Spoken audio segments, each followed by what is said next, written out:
welcome back to another episode of the Reading FC Iconic 11 here at the Tilehurst End. We're actually joined today, not just by Ross as well, he's always here as we know, but by Ryan. Ryan's come back to the pod because it is a podcast, not a normal one, but it is a pod.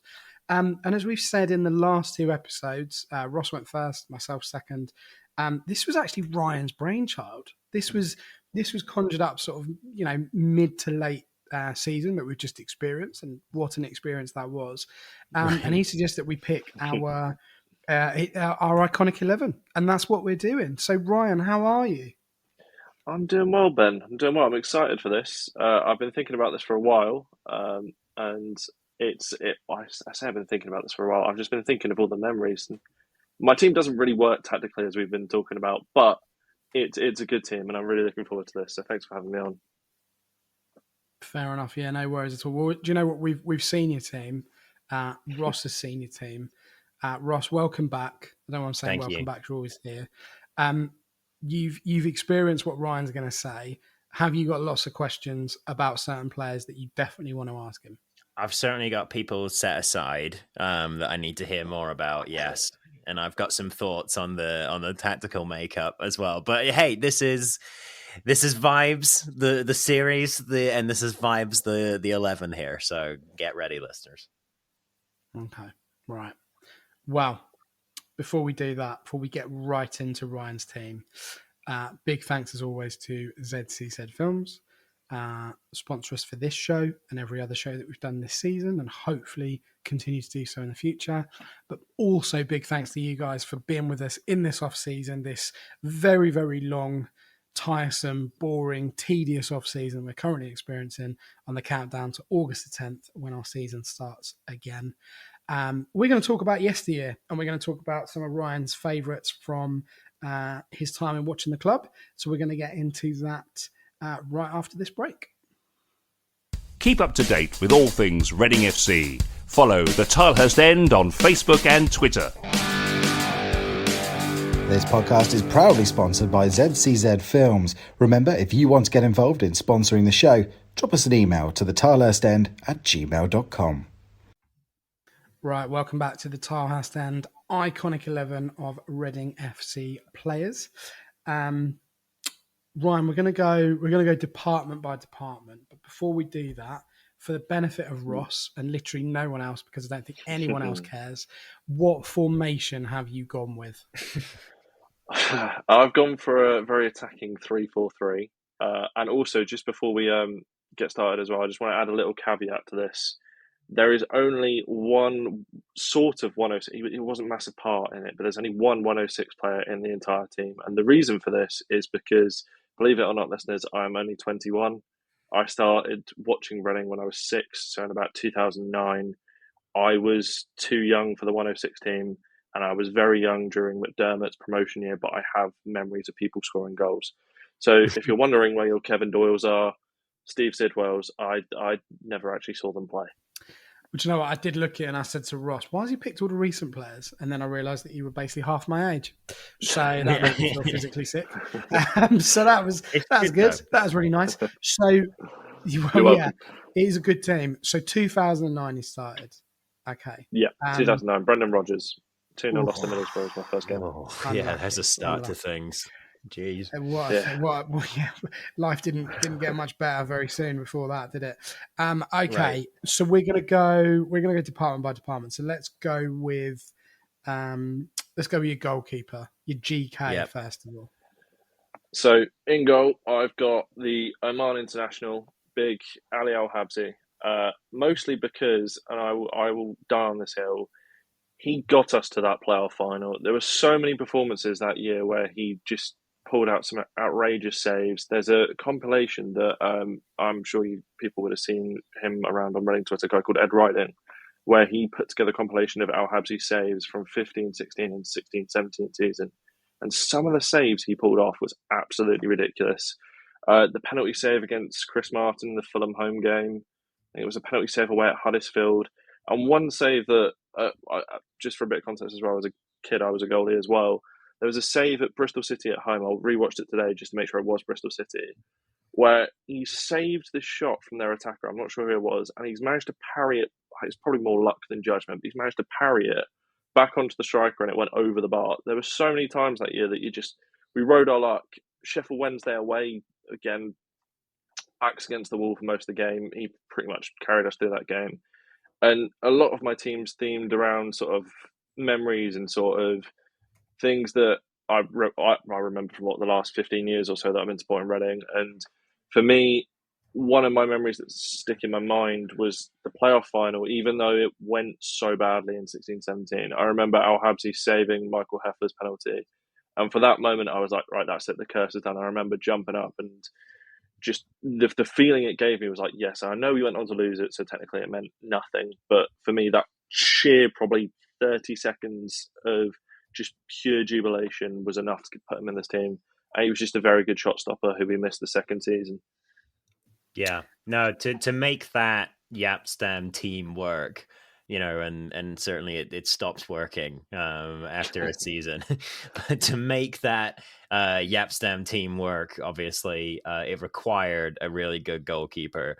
The New England Revs are going through the same thing right now, whereby they had two generational goalkeepers, one being Matt Turner, who's at Forest, one being Georgi Petrovic, who's at Chelsea now, and they can't replace him. And it's really, really showing. And we said on the last show, we talked about Chris Gunter, as you can probably imagine, Ryan. But he's a player that you might not have noticed at the time so much, but you really notice him once he's gone. You really notice, what you're missing once he's gone. So yeah, no, I'm not sure we have ever fully replaced Al Habsi.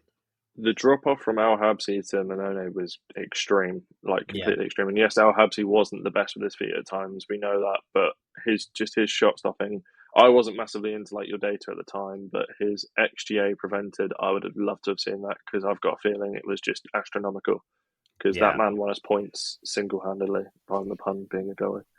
Yeah, I think one of the most overlooked things about Al Habsi was that he wore pink incredibly well, and it wasn't just pink; it was like electric pink.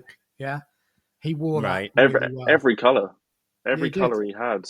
Yeah, we had some outlandish goalie kits, and they were I mean, 2009. So you've had who have you had there? Obviously, I've had Federici, I've had McCarthy, Al Habsi. Manone, Raphael, I was going to say Southwood, Lumley, and now Button / Pereira. And I feel like I'm missing someone in between. Nyland. There's loads of random ones that popped up. Sam Walker. Nyland has... It's not been great, I'll be honest. Nyland's disappeared. Jacola. Yeah, Jacola. I mean, that is a mess, isn't it? I mean, I don't know. I guess out of those choices, it's got to be Al Habsi or Raphael, surely, because Feds was on the last bit there. McCarthy, Feds, maybe? So Feds, for me, was obviously, I saw the 11-12 season when we got promoted, so obviously that was probably peak. I saw peak Feds, but my memories more of McCarthy 0-0 against Liverpool, and just Al Habsi 16-17, and they're the two that I go back to. And Emi Martinez, how can I forget about him? Emi was, I don't know how I've just forgotten him. If we're talking best quality, it was Emi, but if we're talking my favourite in terms of the memories it gave me, it was Al Habsi. Emi just wasn't there for long enough for me just to go. Like, he kept us up, don't get me wrong, but Al Habsi still better, in my opinion. Just memory-wise. Can I jump in really quick? Because Ryan mentioned Nyland, he's completely been relegated to the back of my memory banks. I don't remember. I didn't remember him at all until you mentioned it. He's played for the two teams he's played for since he left Reading. And remember, just put the impression of Nyland in your head, guys. Think Luton away. Yeah, right, exactly, yeah. He's played for Red Bull Leipzig and Sevilla since leaving Reading. And seems to play games for Sevilla. So football's a funny old place, isn't it? He somehow fell upwards. It's crazy. Yeah, exactly. No, he did. Yeah, he tripped and went straight up the ladder. Crazy. Yeah. Okay, so we've got Al Habsi locked in then. So you're going 3 across the back, yeah? So who you got? 3 across the back, yeah. So centre back Alex Pearce on the right side. Header was his best foot, but I have little memories of Piercy, header at home to West Ham, weird dance moves, and that interview. I'll not sure if I'm the only one that remembers this. He did an interview with Chris Gunter, which as a kid I found quite funny. It's the one where Gunter's just peeing himself laughing. To me, that it just stuck in my head. I always just assumed Piercy was just like funny lad. Next to him in the middle, I've gone Tom McIntyre. Bit of recency bias there, but Tom McIntyre, in sort of my memory, was the first sort of Reading fan that came through and played centre back that I remember, and he is of similar age to me, and it was kind of like I was watching myself play, so I kind of always appreciated him. Swansea and Sheffield United to keep us in the Championship as well. I remember coming back from work on the Sheffield United away game, and it was 1-0 to Reading. I've turned it on the TV, went 1-1, and obviously McIntyre scores, and again, the feeling that gave me was great. And then the other one, which technically we signed him as a centre-back, but he played left-back for us, but I'm putting him at left-sided centre-half so he can overlap just because I need more attackers in my team, is Ian Hart. Harty's set pieces were one of my first memories. Middlesbrough away, I think Forest away as well the season before that. The deflected one against Brighton. I think he took a few penalties as well, scored those. And obviously the one that for Ledge to score against Forest to get us into the Premier League. Harty set pieces. As a kid, I had a thing where I'm sure most kids do. When people score memorable goals like free kicks or set pieces, they always kind of like stick in your head. And for me, Ian Hart's kind of been one of my favourites just because of how good his left foot was. So yeah, Harty's my third centre back. Ian Hart was really close to getting in my team, actually. Really close. Yeah. I thought he might be for Ross, you, Ben, just because I know you like fullbacks, so I thought he might be up there for you. He was great, Ian Hart. Fantastic. Ross, what do you think about Alex Pearce in there? I like Alex Pearce. Alex Pearce is, like I'm not in my 30s, but I'm older than Ryan, and I remember the 106 season, but it's my very early one. Like what Ryan's saying with I remember goals going in, lots and lots of them.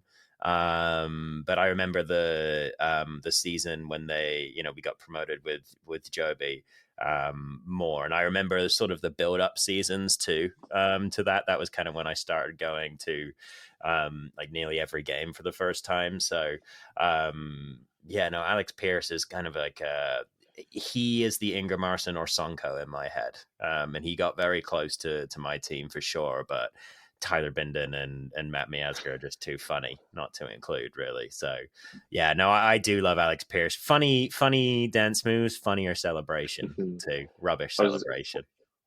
Always good from a set piece. And was it the step overs at Doncaster away as well, where he just went on that run and did like 3 or 4 step overs? Yeah. I didn't realise he could actually be that cultured. I just thought typical British centre half, had it out. Was I correct? Again, I've only heard this since, but was Piercy given the captaincy under Rodgers and then got it taken away under McDermott? I remember hearing like an interview about it. Apparently, he got given it under Rodgers and he was just too young or something.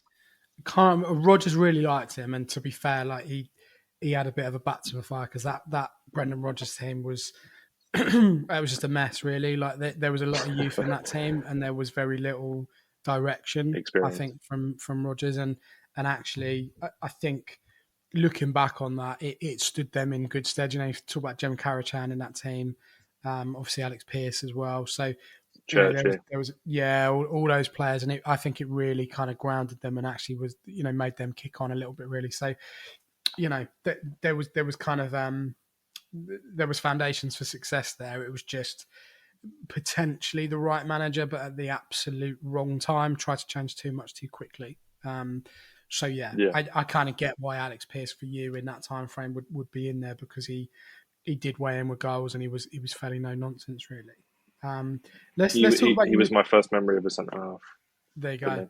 Yeah, exactly. Sorry, let's talk about your midfield. So if you roll your whole midfield off player by player, and then Ross will pick the bones out of it when he hears something that he fancies, basically. Yeah. I was going to say, this is where Ross absolutely kills me, because this just doesn't make any tactical sense whatsoever. And everything I've been speaking about tactically on the podcast has just gone out the window here. But, you'll never invite it back. never on a tactical podcast ever again after this. But anyway, right mids / right. We're not calling it a wing back because he's definitely not a wing back. Right mids, Michael Elise. Two centre mids of John Swift and Lewis Wing. And then out left is Gareth McCleary. I do McCleary on the left. What is McCleary going on the left? Here? I needed to shoehorn him in. I needed to get Gareth in there. It was a shoehorn on the left. Just I nearly stick him out spat there. out my sugar-free energy drink, which I won't name check right now. After that, goodness me, Ross. I mean, Yeah. I can't speak. Well, yeah, where, no, it's not where do you not want to start? necessarily what I expected from my right wing back in this team. But and the work rate, we might have some issues, but well, if you want creativity from that position, there it is. Look, the aim is just to outscore the opponents. We don't worry about defending. Just outscore them. Get as many goals as we possibly can. I mean, you got three but up front, so I'm buzzing for this. But go on, Ross. Who do you want to talk about there? All right. Who do I want to talk about in that group? We've talked about Lewis Wing a lot recently. I want to hear about Swift from someone who's not me, because I love Swift, and I think I mentioned last week, that when all of this Lewis Wing stuff has been going around in the last few weeks, I've been like, yeah, it's good, but it's not quite Carling. It's not quite John Swift. It's not quite John Swift. Yeah. So why don't you give us your perspective on Swifty boy? What to say about one of probably the best midfielder I've seen in a Reading shirt? Technically, that man scored goals from anywhere and everywhere, chipped in with assists, and yes, he had his injury problems at times, but I know he drifted off in games, but just the enjoyment of going, knowing that you're going to watch John. Well, we had Ajaria on the team at the same time, so just the enjoyment knowing you're going to watch Swift and Ajaria. They were just fun sort of flair players to watch, and the goals that Swift scored was just incredible. QPR at home on Boxing Day. I'm trying to think of anything else pops to mind. Oh, the two against QPR when we drew 3-3 as well. For me, Yeah. Swift was a complete unknown quantity when he came into that team, understand, and to come in and be arguably one of the best, so I'd say top, no, we've had a bit debate about top fives recently, but top five in the championship at the time. He was just incredible to watch. He kept us up in the year under Pauno and Ince, in my opinion. And also, I'm willing to die on this hill. So that year under Pauno, when we finished 7th, that he spent half the season out injured. If we had a fully fit John Swift that year, we would have been promoted.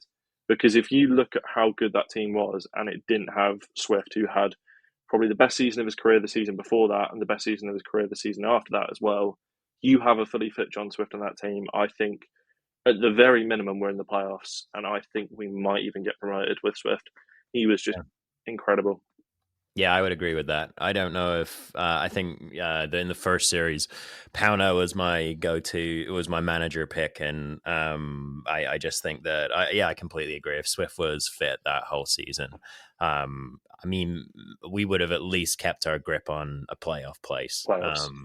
Yeah, for sure. It's just come into my mind that 35-yard free kick he scored against Coventry at home from the left-hand side. Yeah. Oh, that was that QPR one that you incredible. mentioned. That's normally the one that I go to with Swift, but yeah. If you mention John Swift goals, it's what everyone sort of goes back to. Yeah. I love what you said about Swift and Ajaria together as well. I think that those two players complemented each other really well. And they just had so much style. Really it added to the enjoyment of going every single week, just watching those two. And just a little bit on Swift as well is that most of my friend group aren't really. I've got one mate that's a Wycombe fan. The rest of them are all Premier League fans. And around the time when Swift was playing for Reading, they would not hear me. I wouldn't shut up about John Swift. I just on and on and on about how good he was and how he should have played in the Premier League. And I still believe he should have played in the Premier League. The fact he didn't go there is, like, at one stage in his career, is just a disgrace, to be honest. Because I think, at least for a bottom half Premier League team, he was more than good enough, in my opinion. I think it's, Ross talked about this the other week about almost like an unofficial Swift versus Lewis Wing, top trumps matchup. Top trumps. What am I talking? You know what I mean? Like, I like that. Yeah. That's good. Well, I suppose it is a top trumps, isn't it? I guess it is. Yeah. I don't think it's as clear cut as that. I don't think that Swift would be able to cope in this team in the current climate. I like John Swift, for the record. I think he was a great player for us. But when you look at the players that he had around him at his disposal to make him look good as well in terms of having possession, giving him the ball and so on, I just don't think he could do it in this team. And it might be an unpopular opinion here, But if Lewis Wing stays and he has another season this coming season like he's done this one, I think he eclipses what John Swift has done for Reading Football Club personally, given the off-field stuff, given the nature of the players we've got, given the tactical setup and everything else and the league we're in. I think Lewis Wing can outshine John Swift moving forward. I might be wrong. I know it's all a matter of opinion because it's difficult, but you know that I don't think it's as simplistic as a Swift v Wing scenario. But I do think it's impressive that you've got them both in your team. So I think it would be Long interesting shots to for see fun. what they play like together. Long shots, screamers for fun. Just You give tell the you what, ball on the Ryan. edge of the box. Just run to one of them, smack them in the top corner. Yeah, I was going to say you could have had wing backs. You don't actually need wing backs and then like real defenders as well, because you don't actually need strikers anymore. You've just got Elise, Wing, and Swift. Nobody's going to be passing; they're all going to be shooting from 50 yards. So we're Exactly, good and there. most of them will probably go in as well. Right, exactly. The obvious one on there to talk about is Michael Elise, but I'm not going to do that. And the reason I don't want to do that is because you have crowbarred Gareth McCleary into the left midfield role. So I would like to know, and I'm sure Ross is gagging to know as well, why you are so desperate to get Mr. McCleary into your team out of position. McCleary is the winger in my head. The Stam season, the seasons before the Stam season as well. Obviously, the goal in the FA Cup semi-final. Again, it's the theme of memories, the theme of obviously him scoring at Wembley, him scoring against Bradford, and him scoring against Burnley on the final day of the season with that absolute screamer from the edge of the box. Great goal, by the way. Really good. One of the best goals I've seen down the Madstad, that. Up there with, again, you might not remember this one, but the Liam Kelly home to Derby 17-18 on the edge of the box where he hits at the top left. Them two are my two favourite goals. But no, McCleary, before his injuries, I know he always had a bit of injury problems, but incredible pace, very good cross on him. I remember that week that we beat Bolton 7-1 and Blackpool 5-1, and he just chipped in with I think he assisted every single one of Lafondra's goals for the Bolton game at least. And he was just an absolute incredible winger. And for those, again, the formative, not really formative years of me supporting Reading, but sort of the years where I'm starting to really take everything in and remember McCleary just taking on defenders and giving them a fright was fun to watch. And obviously the goal in the FA Cup semi-final can't be missed. In my opinion, has ruined his legacy a little bit by going to Wycombe, but I've never really liked Wycombe, so that's just my opinion. I mean, does get a Wycombe dig in every time. Exactly. Never heard of him. Got to. Ross, I mean, you want to wrap up the midfield really, but just a final point on McCleary. Do you? Yeah. You know, he was fantastic, and you know, I agree with everything you've said there, Ryan. I thought he was a very, very good player. I thought he conducted himself very well in difficult circumstances. But my question to you, Ross, really is: do you think he's been harshly treated in hindsight by the fan base? Since he left, I mean. Yeah, no, it's a fair question, and because he was one of the ones with Gunter, wasn't he? That was kind of sidelined by Jose Gomez, so he kind of had a tricky last few years at Reading, and did have a little bit of chance to sort of redeem is the wrong word because he didn't do anything wrong, I don't think, but to at least come back and play a little bit more in front of the supporters before he moved on, and then obviously he's been nearby.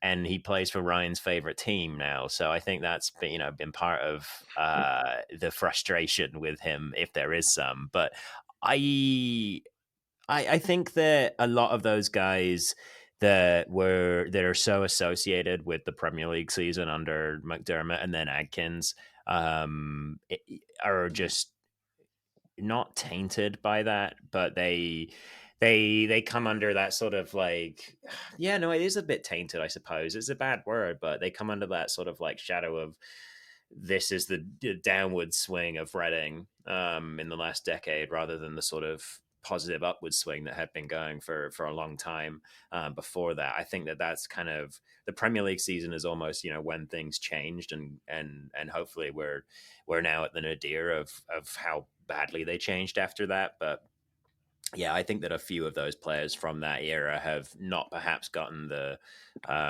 appreciation that they might have gotten in another era. sadly, because this has been, a slow decline for Reading in the last decade, rather than the slow and sometimes very quick rise that they had in previous times.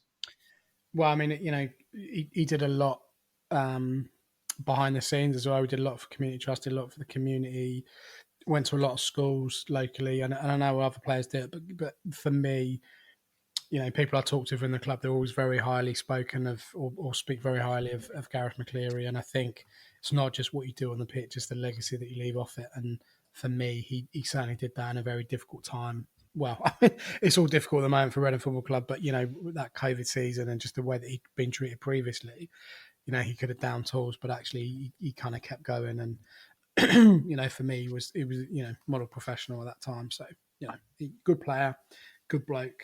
Does not like alarm systems though. So, no, does not like alarm systems, which we won't mention for legal reasons.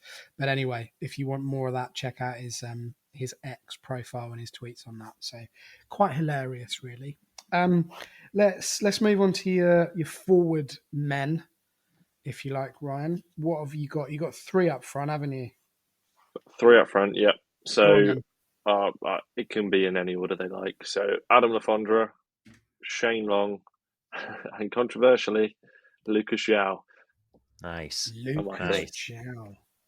There's one. I'm pretty sure I might be the only one going João as well. No, I would say, speaking of underappreciated, there's the big man in some ways. Yeah. So Ben, who do you want to hear about from that group? Ooh, difficult. When I saw this pot through, I was like, why has he picked them? But then I get it. I do get it. Where's your Curetons? Where's your Butlers? Where's your Jimmy Quinns?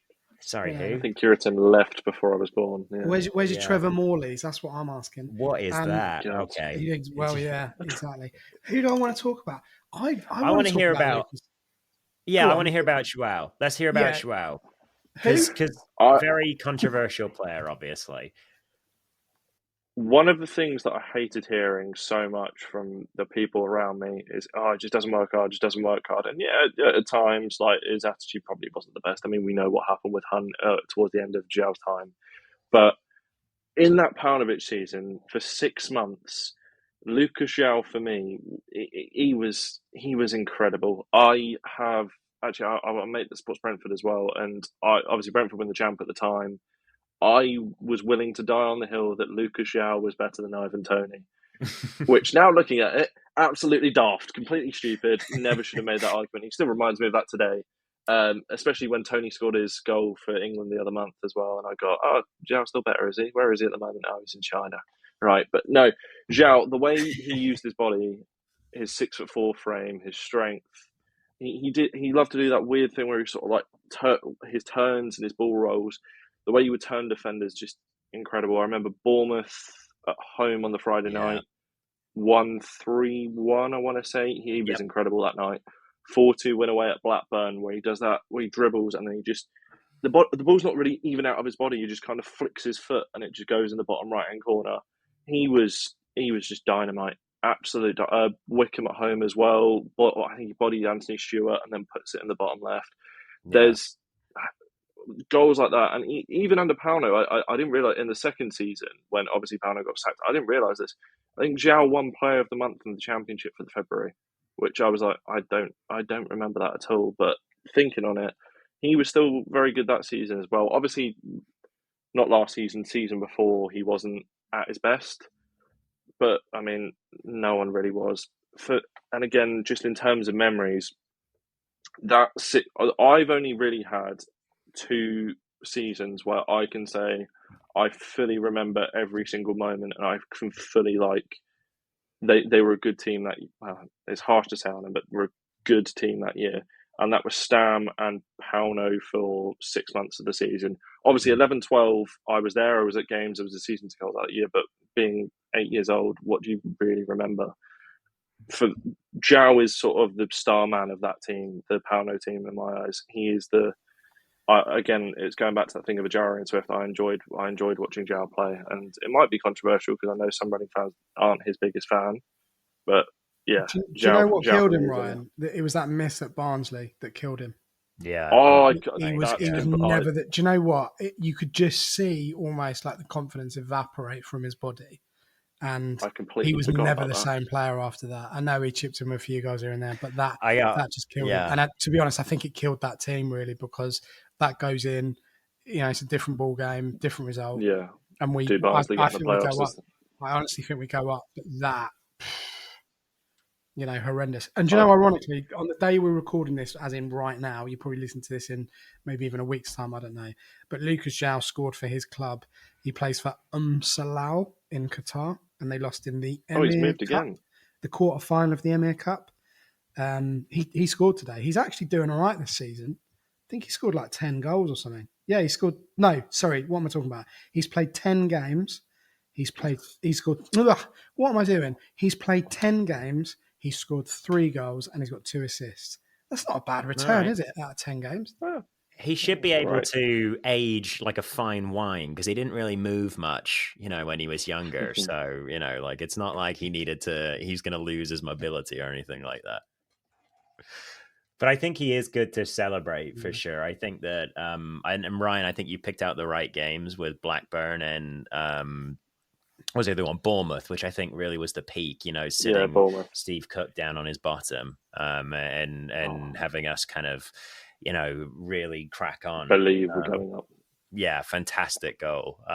He really was a stylish player.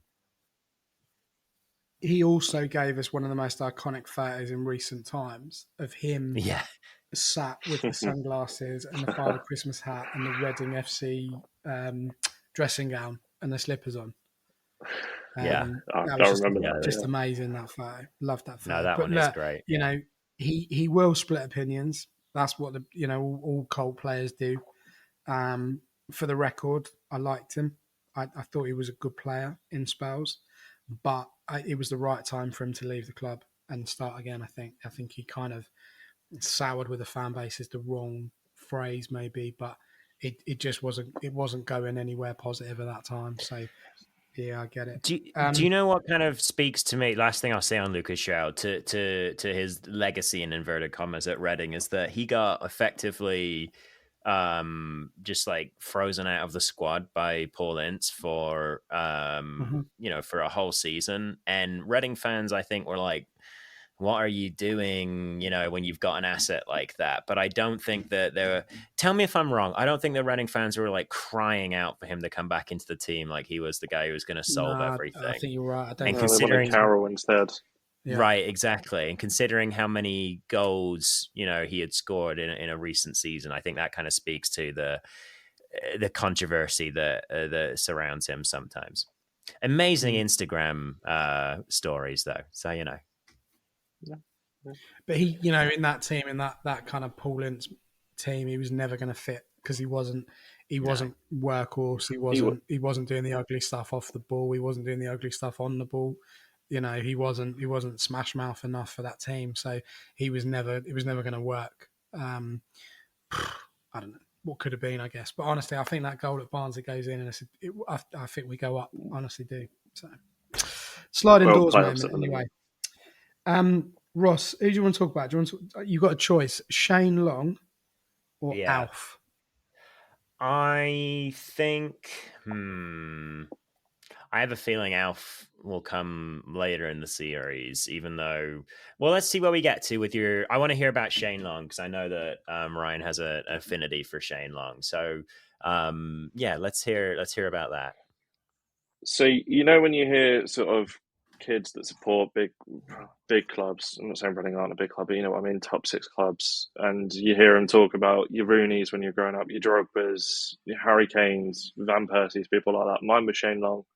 I remember my first Reading shirt was the 9-10 one with the weird sort of navy V thing.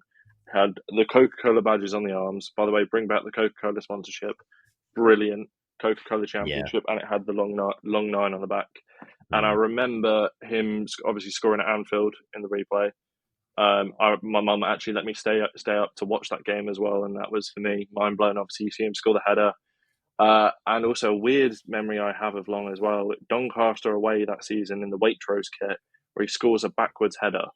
Now, the reason why I bring up this goal is I loved Shane Long that much as a kid. So in primary schools, you do obviously show and tell, at the school I went to this time was based around your heroes and people that you look up to. So you had people doing like Neil Armstrong. You had I'm trying to think, David Beckham, I think came up, Ronaldo, Usain Bolt, and mine was Shane Long. Rubbish, all rubbish heroes. Them terrible exactly. role models. They're not the Irish superstar that is Shane Long. Yeah, Right. how disgustingly cliche of them. Exactly. They weren't thinking niche enough, and I remember it was on a blue piece of paper. I even did like the hoops on the paper and everything. As a kid, I absolutely adored the man. Absolutely adored him. And I remember the fateful day that I was told that he was leaving Reading. Obviously, this is before I had social media as well. I was on holiday in the south of England. If you know Devon, quite well, there's a place called Barnstable. I was in a little cafe, and my granddad had actually just got the news on his phone, and he kind of showed it to my mum, and then my mum was like, "Ryan, you're not gonna like this, but Shane Long's he's left Reading," and apparently I just burst into tears straight away, and I was just like, it ruined my holiday. Apparently, I was just not in a good mood, which heartbreaking as a kid. But then I got the moment, obviously, when he came back. I remember obviously the rumours, he's coming back. And you grow up a bit. I'd grown past the point where, as a kid, very embarrassingly, again, to make this clear to all listeners, I was aged, 8, 9. I wanted to change my name to Shane because as a kid, he was my hero.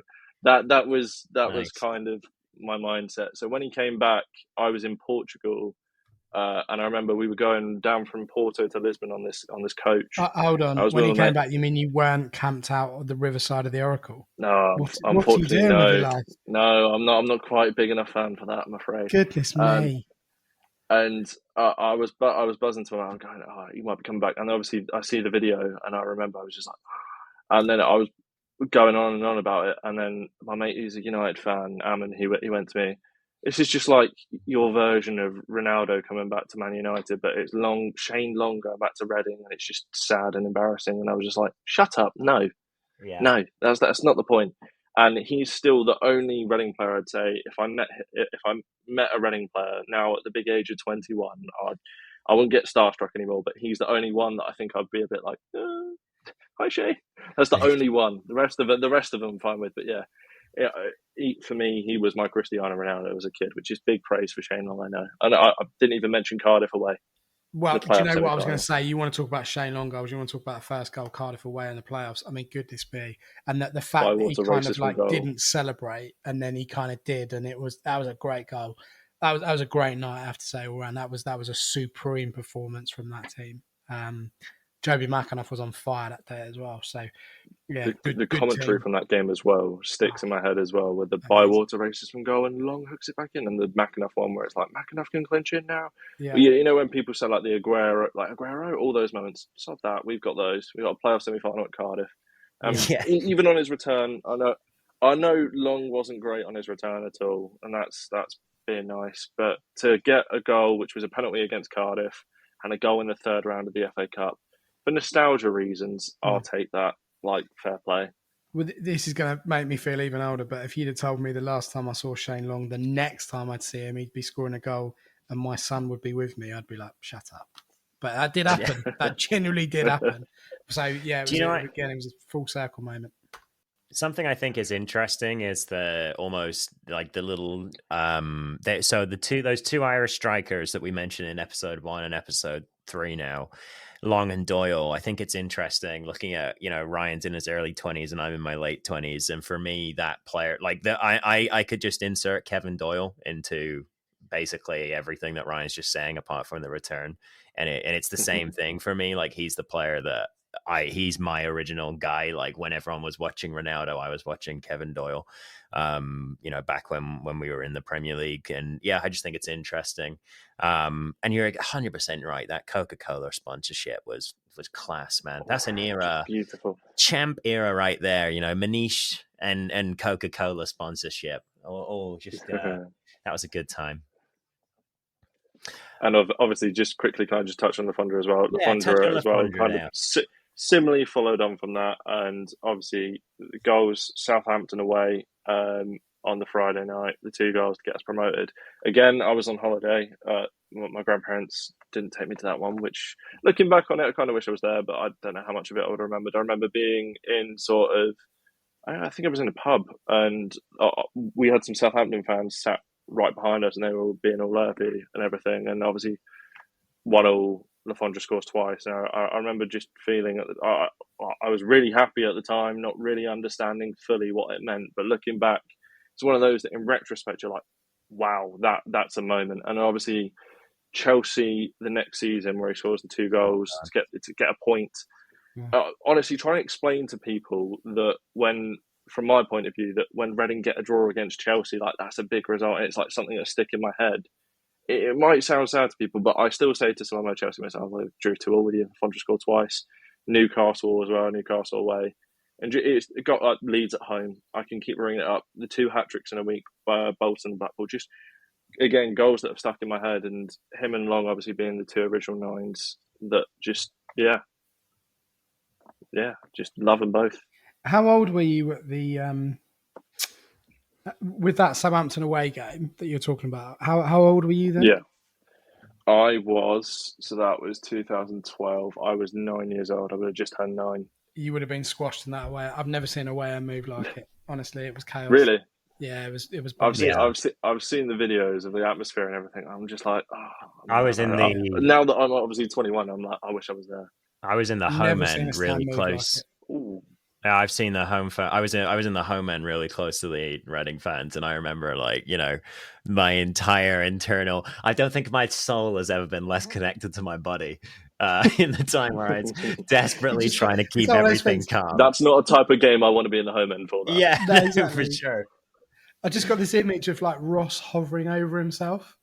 Just like, what's happening? Yeah. The ghost just celebrating and Ross is just there like, I tell you what, yeah. In his head, he's like, yes! It's the only out-of-body experience I've ever had, and of course it's related to Reading Football Club, as all good things are. Well, okay, so look, we've got, just to recap, we've got Al Habsy, we've got Tom McIntyre, we've got Alex Pearce, we've got Ian Hart, we've got Michael Elise, John Swift, we've got Lewis Wing, Gareth McCleary on the left, and then we've got Adam Lafondra, Shane Long, Lucas Chow up front. Final point, Ryan, who is managing this team for you? There's only one man that's managing this team, the bald genius that is Sir Brian McDermott, who I weirdly I was worried. met. I thought you were going to say Yap Stam then, but thank God you said that. Steve Clark was going to be really harsh. Yeah. No, I weirdly met McDermott when I was going to an England game. I met him at Beaconsfield train station and got a picture with him. Lovely fella. And also another quick anecdote. I won't name the leisure centre, but I work for my day job's in marketing in a leisure centre, and I recently found out that before he moved to Scotland, McDermott was a regular member there and used to come and use our health spa. And I'm like, how did no one tell me this sooner? But yeah, Brian McDermott, again, 2 spells. I know the second spell wasn't great. The first spell getting us into the Premier League on that incredible run. And the mantra, win next game, just, yeah, it kind of always summed up Reading for me. And that, to me, is Reading. McDermott's team is Reading, 4-4-2. I know it's old school and everything, but to me, in my head, McDermott football is Reading football. Yeah. And McDermott football is playing Michael Elise at right wing back. Exactly. He was, but the thing is, though, Ryan, you know what I mean? Like, with McDermott in that 2012 team, he was like, don't worry about defending because we'll just score more goals than they do. Like, honestly, he was. Exactly. Yeah, I mean, I said in my version of this, he manages my team, and I've seen a lot of managers, Koppel, Yap Stam, all these amazing managers. But he, for me, he was just exceptional. So I'm really, really glad you've ended with him because he, I could talk about Brian McDermott for a long time. So yeah, Ross, anything to add on Ryan's iconic 11? No, I don't think I can add anything on top of that. I like the idea that he wanted to change his name to Shane. So that made me laugh. I'd like you all to call me Thierry from now on, and we'll go from there. No, great, good team. And again, yeah, it's just really interesting to have people of different ages to give different perspectives. And the whole series, I've said every episode, but I'm just going to say it again. It's about connections and the community and why the club is connected to you and which players helped you become connected to the club. And I think for a lot of kids, they're connected to a club for sure, but they're connected to specific players at those clubs as well. They get into football through developing heroes at different clubs. And so just really interesting as always to hear why people love the club and the players that they do. Really, I'm enjoying this series. I'm having a good time just hearing about people's cult heroes for sure. It's good fun, and it was a really, as I said to Ross, when I was asked to do mine, I was like, I can't do it. It's too stressful. It's too difficult to pick. But Ryan, this has been a great idea of yours, and we're gonna make sure that every time we do one of these, we're gonna name check you, because it's not, we're not taking the credit for this. 100% it's you, and we're really grateful that you suggested it. Really grateful that you came on to talk about your team, and as Ross said, it's really good to get different generations. We've got a really old guy coming up at some point, haven't we, Ross? To talk about the 50s or whatever. A really old guy. Okay. All right. Yeah. To talk about the 50s. I'll make sure he knows that if he's listening. But we've got a range, and it's really good to hear, as Ross said, why people choose the certain players that they do. So really good team. Really interesting to have Gareth McCleary at left. I'm sure he'd cope with it. Never going to live that down, am I? Yeah, no, exactly. But listen, Ryan, thank you so much for joining us on episode 3 of our series of the Iconic 11s for Reading Football Club. Ross, as always, thank you so much for your company and your tidbits of knowledge. Thank you as always. And we will see you again soon on another of these, episode 4 coming up for you of the Iconic 11 pretty soon. In the meantime, enjoy the previous 2 episodes. Hope you've enjoyed this episode, and come on you Arts.